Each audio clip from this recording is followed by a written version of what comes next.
Hi everyone, it's Siobhan, and it's my turn to bring the midweek reflection, so buckle up.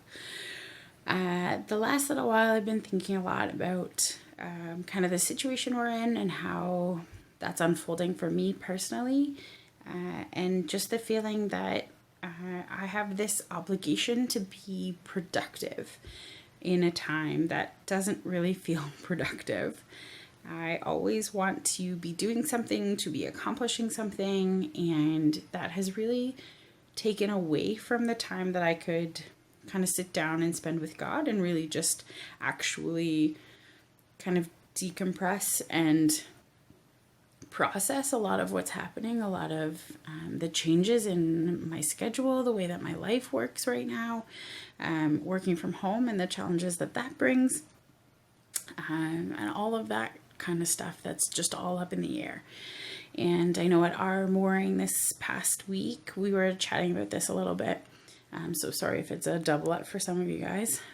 But just this idea that we are so ingrained to being busy and productive that even though we're kind of forced out of that now, that we, maybe don't have social obligations to go to, we can't check off another box to say, hey, I went here, hey, I did this. We get distracted by a lot of other things. And so even though people are saying, hey, this is a perfect time to slow down, I find the opposite's happening. I'm finding I'm just as stressed, I'm just as busy, just my busyness is elsewhere. And so this past week, especially this weekend, I tried really hard to kind of pull myself back from that, really spend time with God, really try and be intentional about prayer and how I was spending my time and what I was thinking about. I started listening to more worship music, things that I do personally to draw me closer to God. Obviously, those are different for everybody. So if there's a thing that you do or a way that you meet with God, I would encourage you this week, set aside time. Like actually put it in your calendar, put a sticky note on your fridge, whatever it is, do it. Spend time with God. And yeah, I think that we need to remind ourselves and make it a priority. And obviously, we should be doing that in our everyday life, but I'll be the first one to say I'm not perfect and I happily let myself get distracted a lot of the time.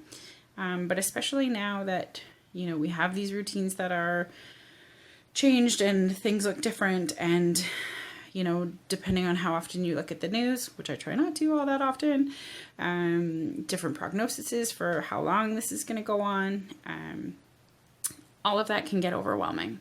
And sometimes we need to just go back to the anchor of our souls, Jesus. And so I just want to encourage you to really kind of step back, make a space and a time for God, and just to say that prayer is really important.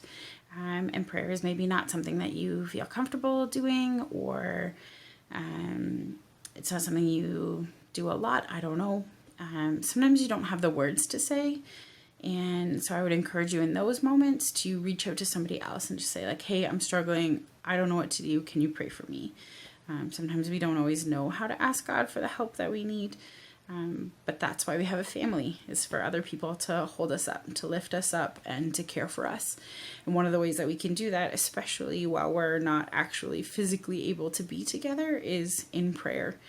I truly believe that we can affect change through prayer, and support each other and lift each other up, and we don't have to physically be together to do that. So I will offer that if you need prayer, or you want prayer, you are welcome to message me. I would be happy to pray for you.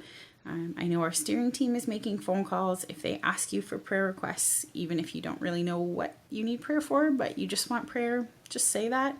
I would also say, find a friend, pray for them. If somebody comes to your mind, if God brings somebody to your mind, stop what you're doing, pray for them. And I'm just going to share quickly this verse that has kind of comforted me in times of past struggles, and even now as we kind of face a long haul through this whatever we're in. And it's from Romans chapter 5 verses 3-5. I'm reading the ESV version. And it says, "We rejoice in our suffering, knowing suffering produces endurance, and endurance produces character. Character produces hope. And hope does not put us to shame, because God's love has been poured into our hearts through the Holy Spirit who has been given to us." So just know that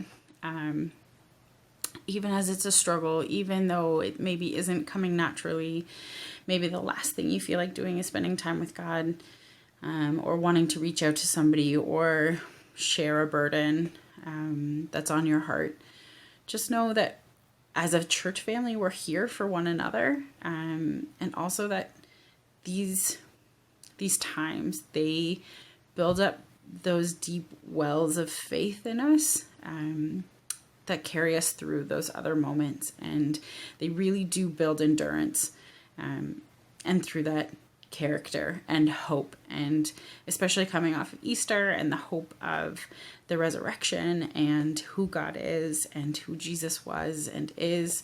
I just want to offer you a little bit of hope this coming week. And again, if anybody needs prayer or wants prayer, please let me know. Be encouraged. You are well loved.